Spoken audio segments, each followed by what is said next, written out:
We are superior. I can't remember. Those eyes.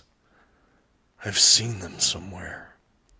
Today on the Comic Book Report, Ultimate X-Men Volume 1, Fears and Hates by Peach Momoko. Stick around and check it out.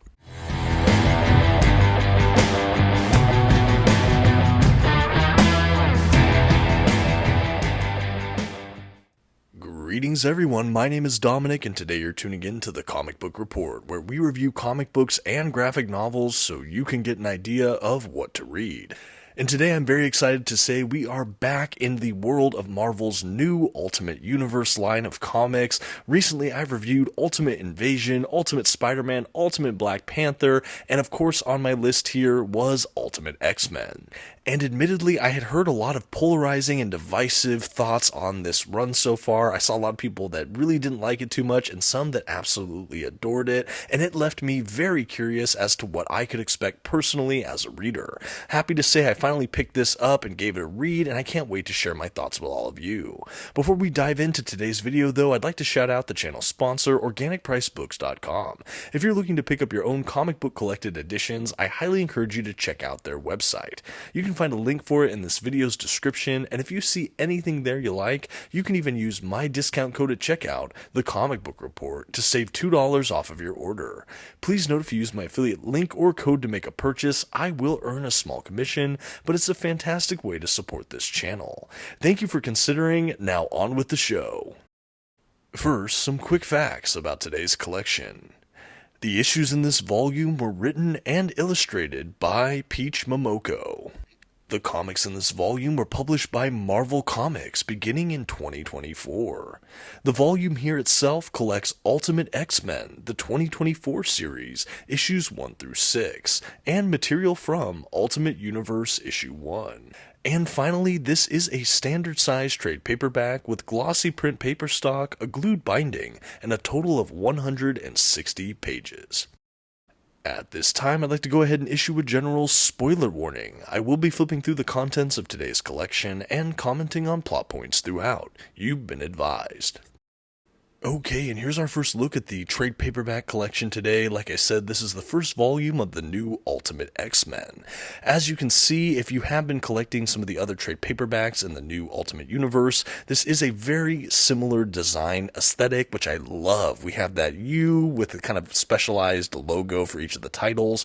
Definitely a lot of uniformity here, which I do like from these trade paperbacks. We have some beautiful art on the cover from Peach Momoko, as you've just seen. That is really indicative of the style of art and kind of art direction of this run overall, so definitely keep that in mind. The spine design here, again, it's very indicative of what we've been seeing with these trade paperbacks. I will have a shot looking at all the releases so far, at least at the time of the recording. I'm not sure if this is coming out before or after the Ultimates trade paperback comes out. I'll try to get a copy of that when I can as well for those interested. The back cover of the trade paperback is really sparse, pretty stark white, along with kind of the other ones in the collections. We have a cool kind of DNA-looking X logo for X-Men, blurb about the book, some accolades, pricing, everything like that. Overall, really what I've come to expect from these Ultimate trade paperbacks. Overall, really can't complain here. I love the uniformity. It kind of reminds me when I was getting into the Krakoa era X books, where everything had a similar design aesthetic. I definitely feel a similar vibe here with the new Ultimate Universe. And now for all those wondering, a quick look at the binding for this collection. So it is just a glued binding, really standard for these paperbacks, nothing too much to complain here. Once you get reading, it does lay down fairly okay. Minimal gutter loss, maybe a little bit here and there, but nothing I found to be too critical. But again, just wanted to give all prospective collectors a look at that binding. Okay, and as previously discussed, here's my comparison shot with all the other releases in the Ultimate line in collected edition so far at the time of the recording. As I mentioned, I'm not sure when exactly I'm releasing this video, so there's a chance that the Ultimate paperback is also released. I think that's coming out in early February. I'm recording this about mid-January. Anyway, these are the other releases. Like I said, we have Ultimate Invasion, which was the miniseries that kicked off this whole new universe. I have Ultimate Spider-Man here, Ultimate Black Panther, and now before us we have Ultimate X-Men. Again, you can see what I mentioned earlier, that kind of uniformity. Everything's specialized a little bit, but all really uniform still. still, which I love to see. I think this is going to look really good on the bookcase, and overall, I'm really excited just picking up these paperbacks every month or two. It's possible I've said it in one of the other videos reviewing these titles, which you can find on my channel, but I really haven't been this excited for a newly released Marvel run in some time. I'm all aboard this Ultimate Universe. Okay, and with all that done, let's go ahead and dive into the collection proper. We have some solicitations for other books in the line, like Ultimate Spider-Man. We have title page, publication information page. We have a brief paragraph or two explaining kind of the context for this new Ultimate Universe, which is nice for people that maybe haven't checked out Ultimate Invasion. But then we jump right into issue 1 of the new Ultimate X-Men. And right from the top, this was something very unique. And admittedly, I did know that before I went in. Like I said, preliminary reviews I got of this run was that they take really big swings here, and it doesn't feel, air quotes, like an X-Men book that's been released before. But all that I thought was very exciting. It definitely baited the hook, so to speak. I was absolutely interested to see what Peach Momoko would bring to the table with the mutants in this new universe, and overall I was pleasantly surprised just to see the kind of creativity and just the newness she brought to this book. I think first and foremost, if the art style isn't a tell, I should say right flat out that this reminded me of a manga or an anime, that kind of Japanese inspired art style. There's even some kind of Asian cultural references throughout most of this book, and I really liked it. It added such a unique kind of layer and cultural texture to this whole work that I see is just lacking in a lot of mainstream Marvel and DC books. So I think that was a really welcome surprise. In fact, you'll see as I flip through, at the end of each issue, there's even kind of a page going through some of the Asian cultural kind of artifacts or details or customs in this kind of cool information page. We get some other kind of bonus art, and it's just a really fascinating facet of this collection. I think it was just such a unique way to tell an X-Men story, and I was really gripped from the first issue. So what do we have here other than something that feels decidedly Eastern in the storytelling style? Well, we have a young woman. She's about high school age, and she's basically haunted by something in her recent past. We find out that she had a schoolmate, a colleague, a friend who may or may not have committed suicide at one point not too long before the series begins.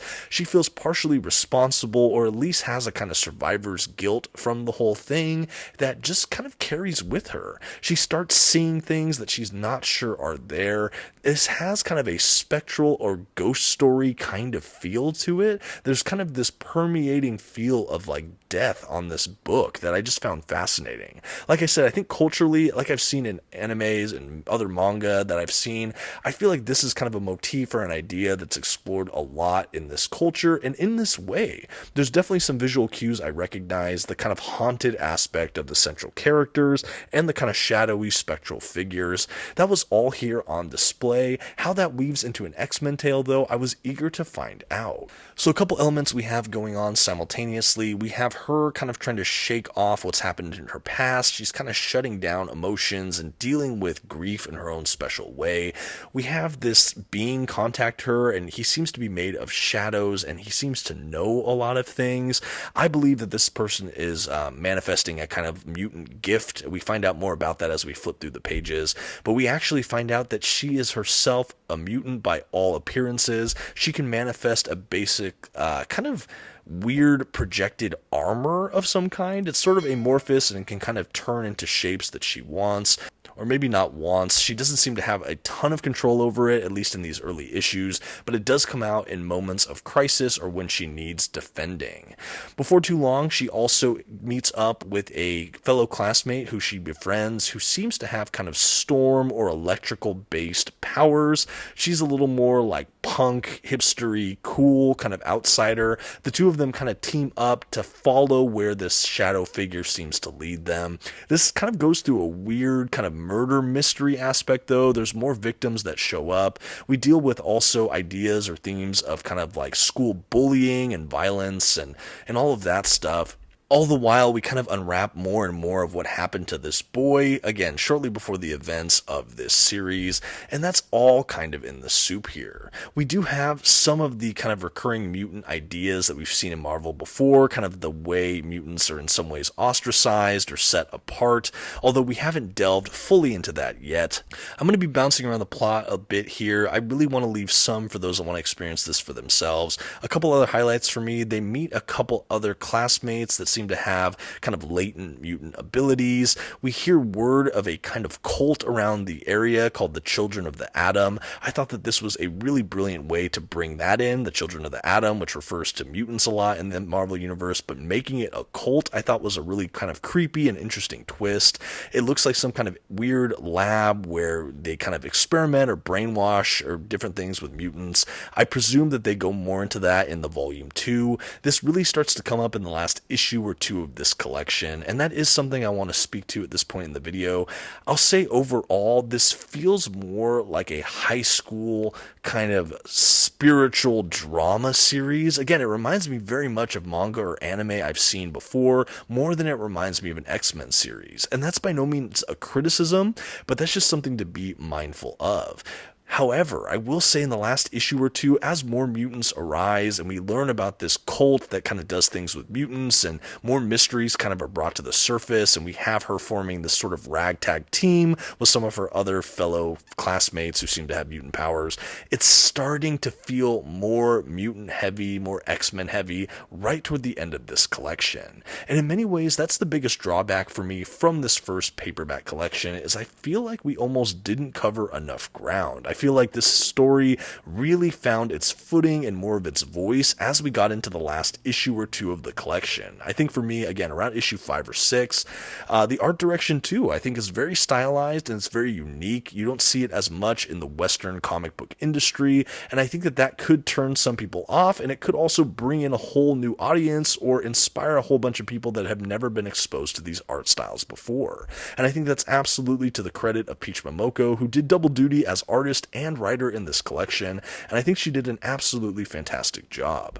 I would have loved to see more shape for this initial story. I felt like all of this in many ways was kind of a prologue or foundational piece for what she will build from here. And now I haven't read any further than these 6 issues, but I am hoping to see more development in the volume 2. As long as budget allows, I do hope to get a volume 2 when it's released or shortly thereafter, because I'd like to see where these stories go. I am intrigued with these characters, even if it doesn't feel like a proper X-Men team by my definition. I'm happy to be proved wrong, and I'm happy to look to see what happens next. To say this book defied my expectations, even when I set that bar pretty high, is definitely true. I think that this really subverted a lot of what I assumed to be X-Men storytelling essentials, and in many ways that is so exciting. This is kind of what I want to see in the Ultimate Universe. I want to see them take chances. I want to see new footings and new established heroes or ways of telling these stories. And honestly, I feel like I got that with Ultimate Spider-Man, and I feel like I have that here. I think some of the strength of Ultimate Black Panther is it felt so much like a good Black Panther story, but I think one of the drawbacks is I don't think that collection maybe took as many creative swings for this new universe, and that's definitely not the case here. I think that this so reinvents what an X-Men story can be, and I can't wait to see what happens next. I don't think that this volume by itself completely landed for me, however. Like I said, it feels like a prologue. I think I wanted a bit more to happen, but I think that Peach Momoko definitely creates a great kind of broody, moody tone and atmosphere to this work. It's extremely immersive and unlike anything I've read from the big two, Marvel or DC, in some time. And at the back of the book, we have some extras. As you're seeing here, we have a variant cover art gallery. The covers are thumbnailed, so we have a couple per page. Would have loved to see those full paged, but I understand for a trade paperback, and honestly, I'm just happy to have some represented here, the extras. And then we do have that material, I believe, from Ultimate Universe, which kind of teases this whole series.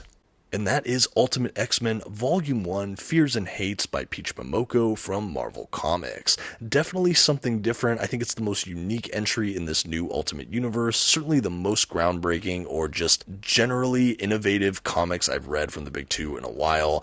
Again, not everything was to my liking, but overall a really solid read that I'm happy to have picked up. And now, the grade.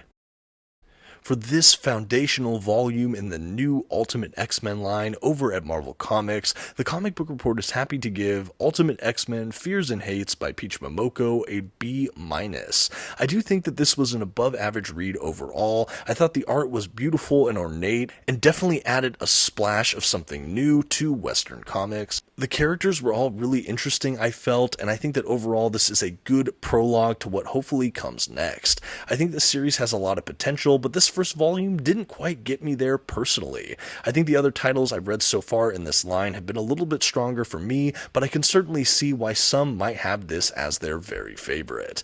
Definitely the most interesting and subversive X-Men book I've read in some time, but I'd love to know what you think in the comments. Have you been reading Peach Momoko's Ultimate X-Men? What did you think? Did I miss the mark completely? Do you agree with me? Do you hope to read this book? What else do you think about this Ultimate Marvel Universe? I'd love to hear all of that in the comments. Let me know your feedback, and thank you so much for watching. Until next time, this has been the Comic Book Report. Please don't forget to give this video a like, a comment, and maybe check out another video on your way out. Thanks, have a good one.